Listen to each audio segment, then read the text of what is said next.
Huge arse. Huge arse. Huge arse. Huge arse. Huge arse. Huge arse. Huge arse. Huge arse. I love you, Hugh.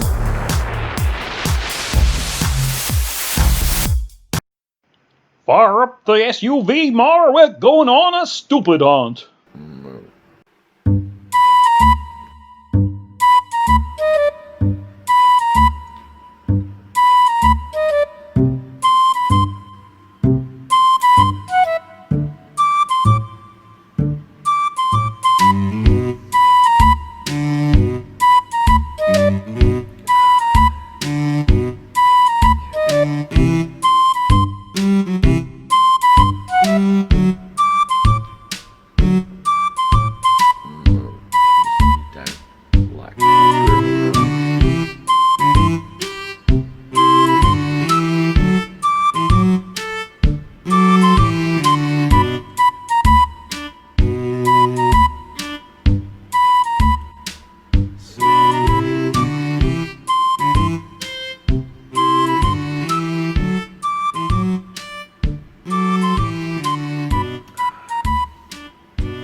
Yes, as you can see, the subject of today's stupid hunt is the one, the only Flat Earth Aussie Rosco.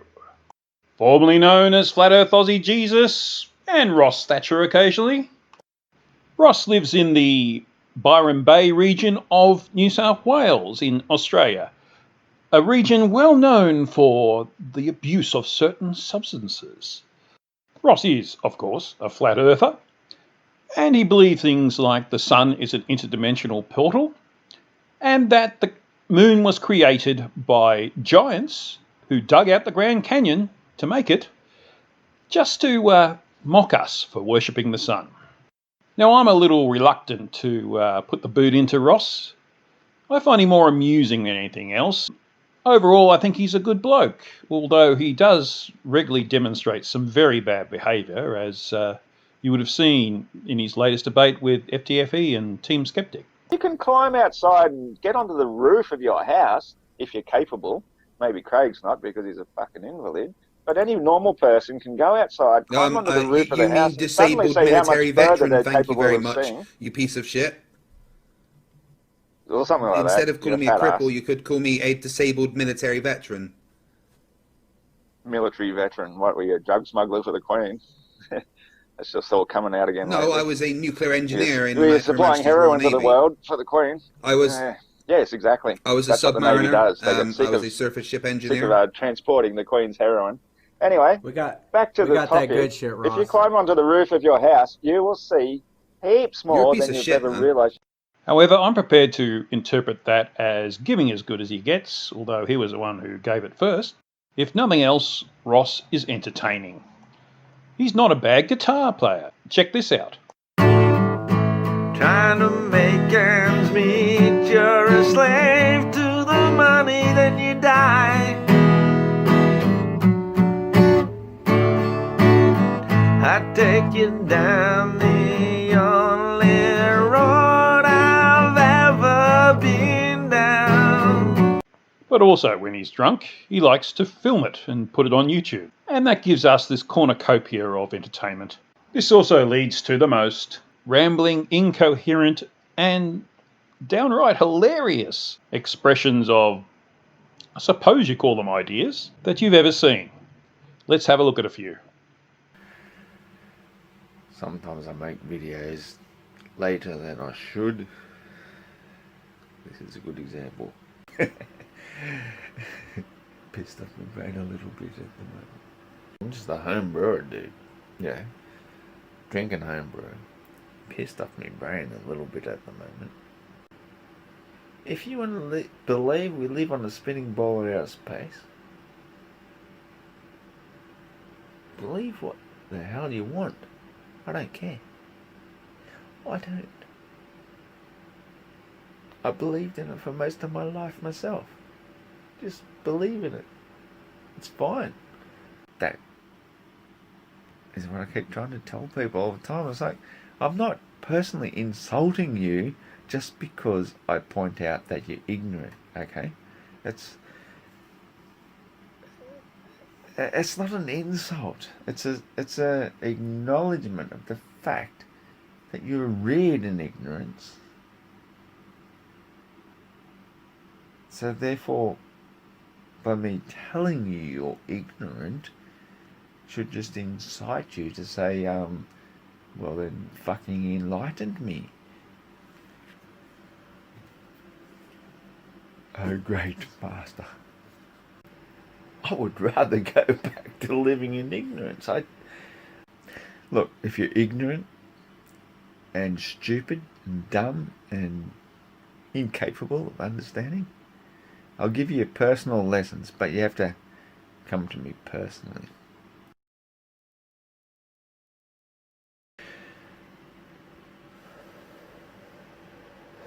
Anyway, I was alluding to the fact that just because you are raised in ignorance doesn't mean you're ignorant.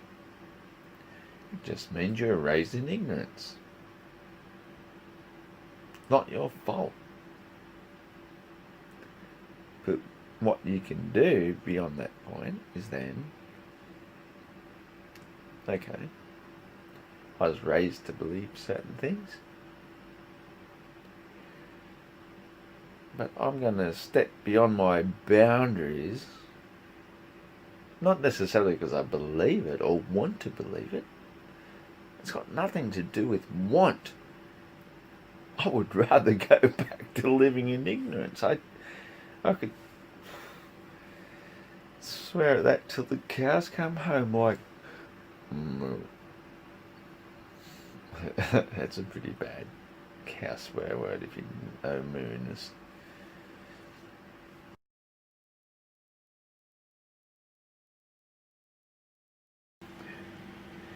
Now what was we talking about anyways?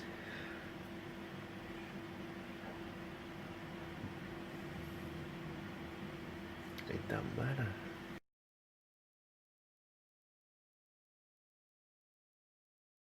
Yeah, I've got no desire whatsoever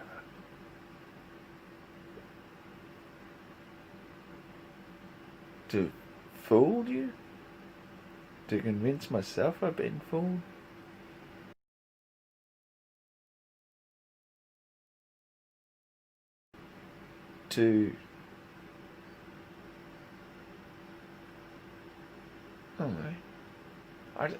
I don't give a fuck.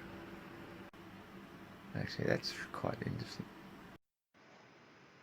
That's just a small taste. There's over half an hour of this stuff. Ross does attempt to tackle some interesting topics. Let's have a look at some of those. Bare concrete, linoleum, carpet, the brand new dehumidifier, the punchy thingy. It's like, I have a pretty good feeling, intuitively, if I can stand up, for the temperature. Actually, I meant topics like this. Apart from this one,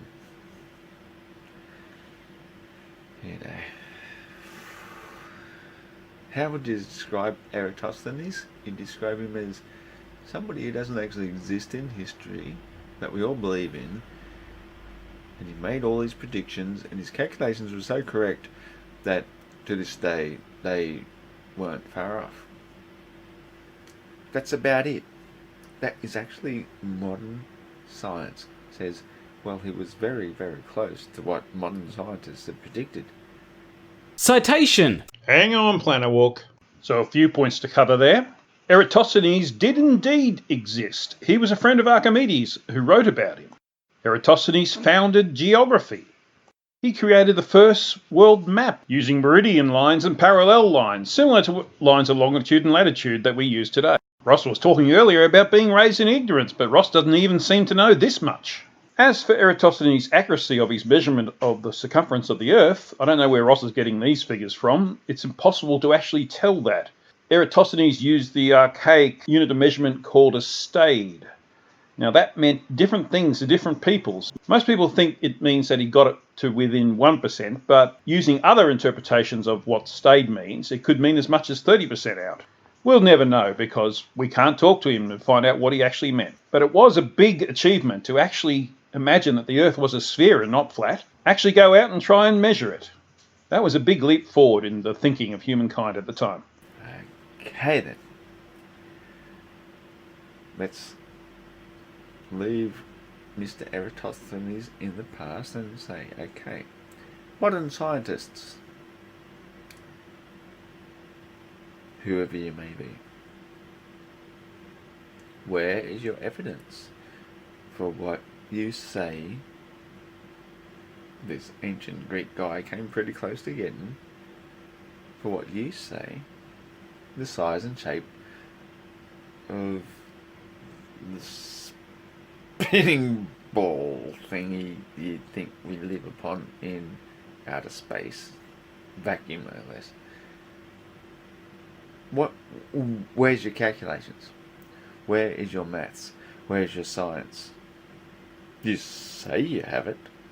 You say science has come very close, or more accurately determined what Eratosthenes has come close to doing. But where is it? Where is it? Where is the science? Here you go, Ross. This is a page on MC Toon's webpage listing several times that the Earth's radius has been calculated. George Biddle Airy, Alexander Ross Clark, Friedrich Wilhelm Bessel and Sir George Everest all did it in the 19th century, and it's been done many, many times since then. Of course, if you've got the radius, you can calculate circumference, diameter, volume, anything you want, as long as you use basic trigonometry. Oh, so fucking good. Check out that page. It has links to all their work. You can see all the calculations, everything that you've asked for. And subscribe to MC Toon. He's an awesome content provider, and check out his page as well. You see, the thing about wanting to find out about something, first, you gotta look. I'm gonna headbutt that. Oh fuck, it hit me back. Now, Ross, take it easy on yourself. What else can I help you with? Now that we have better optics in this particular day and age, to see beyond the horizon, which by definition is horizontal to the eye. Maybe that one might be better, I don't know. They're both a bit fucked at this time of night. To the eye of the viewer. Citation. Not yet, Planawalk. Well, we can't really see over the horizon, Ross. I mean, that's kind of the definition of the horizon, unless there's refraction involved, like in the Black Swan photograph, or that Chicago skyline photograph. But as people like Ranty have proven over and over again, no matter how good your optics, you can't pull back something that's already gone over the horizon. Go out to Byron yourself. Get yourself a telescope. See a ship go over the horizon.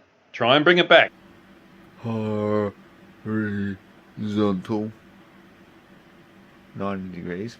Oh, look. I've got bricks in this room. This is going to be perfect. I'm going to do this. Except I won't be able to see it because I'm going to have to turn the camera the other way. Alright, let's do it. Horizontal. Dum. Dum. Dum. Dum. Dum. Dum. Dum. Dum. Dum. Dum.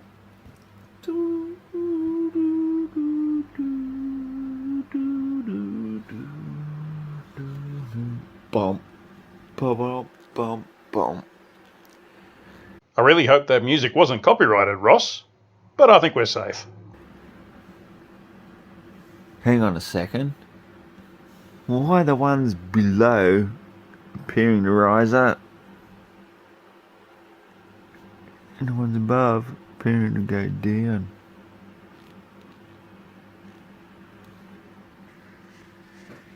Because there will only ever be one line of sight. Because this bit in here, that little bloodshot red line in there, Charming.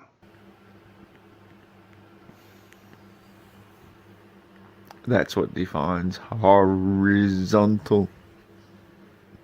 You seem to be having some trouble with that word, Ross. Is it too big for you? That's what she said.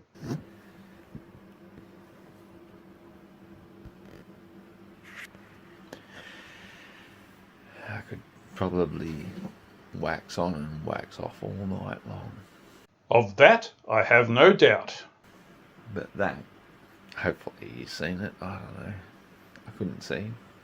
I wasn't looking on your behalf. But if you can understand why perspective causes the lines above to appear to sink down, the lines beneath appear to rise up.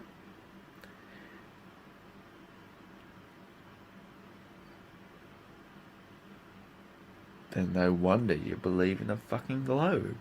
You can't understand simple, natural laws of convergence and perspective. Now, Hugh?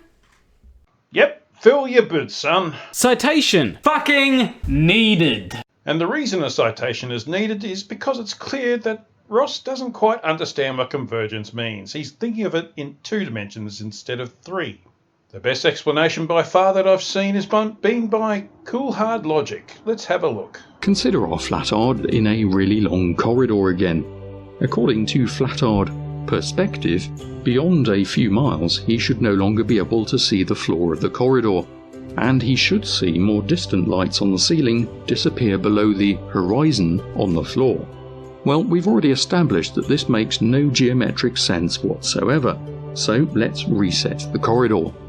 What if we hung our Flatard by his feet from the ceiling, put some lights on the floor, and rotated the camera so that it only appeared that our Flatard was stood on the floor?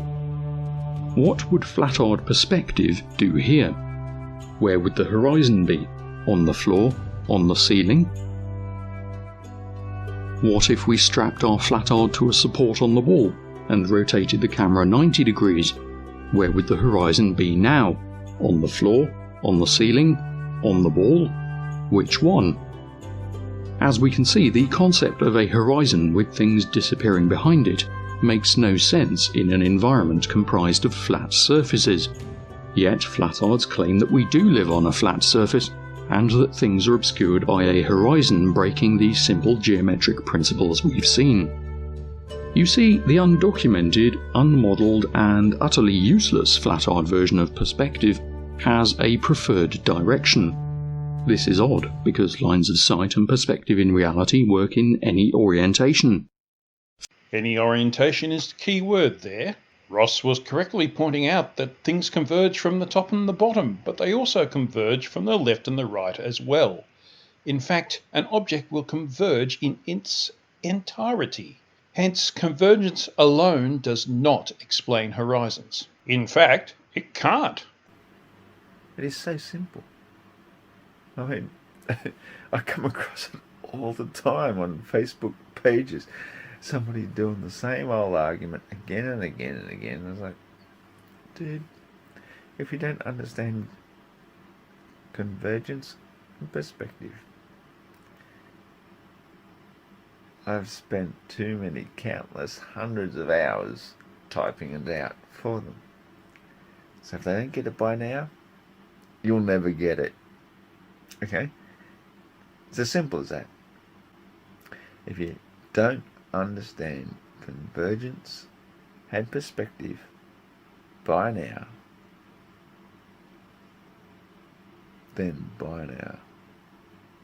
In that case, bye now, Ross, because you've demonstrated yet again that you don't understand convergence and perspective. Let's move on to a slightly troubling part of the video now, where Ross implies that he has voices in his head. I think he's actually taking the piss out of himself here, but being Ross, I'm not quite sure. Oh, shit.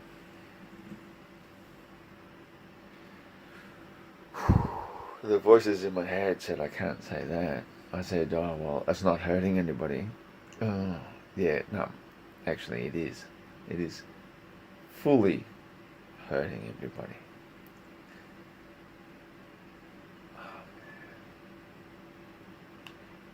They got a bit rowdy. I think they're even fighting amongst themselves. Hang on a sec.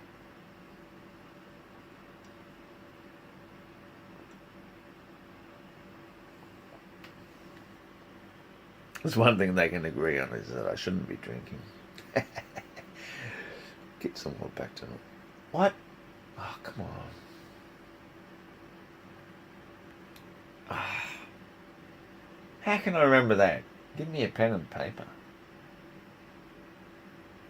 See, this is how I get around it.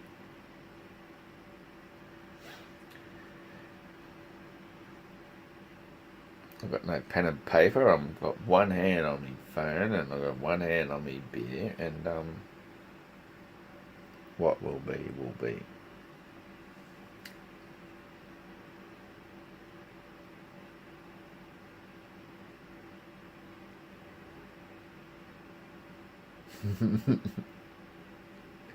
Okay, no, I'm not going to say that. Sometimes they're very rude. They want to say things that would have upset humanity for a long time. I don't think humanity is ready to hear that. Come on. Yeah, well, yeah.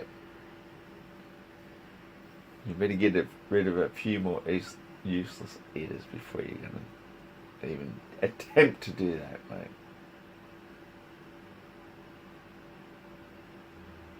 Perhaps someone with qualifications in the field and a bit of experience in it as well of psychology could give me some advice on what to make of that. Otherwise, I'm just going to leave that alone. You can make your own mind up. If you can leave any such advice in the comments, please do so. Speaking of comments... No, it's just... I guess I'll see you in the comments section, because there's still a few globalists love to meet me in the comments section. So let's have a look and see if he's right. This video has been out for a month at this point in time. It's had 3 comments. Here they are. One of the commenters is Ross himself, of course. And the other 2, they're just asking questions. There's no indication of whether they're flatties or globalies. So I guess Ross got that one wrong. No one seems to care. That just leaves one bit of footage that I want to show you, and I'll definitely leave it up to you to make up your own mind about this one. But for anybody with half a thinking brain... Hang on. No.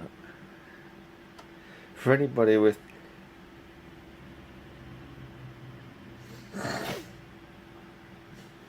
any amount of thinking brain, I couldn't detect any. I think, you know, I've just got a cavity from ear to ear. So that's the stupid hunt of Flat Earth Aussie Rosco. What did you think of that, Ross? I'm not impressed. I'm anti-impressed. Nothing left for me to do but say, cue the corgi.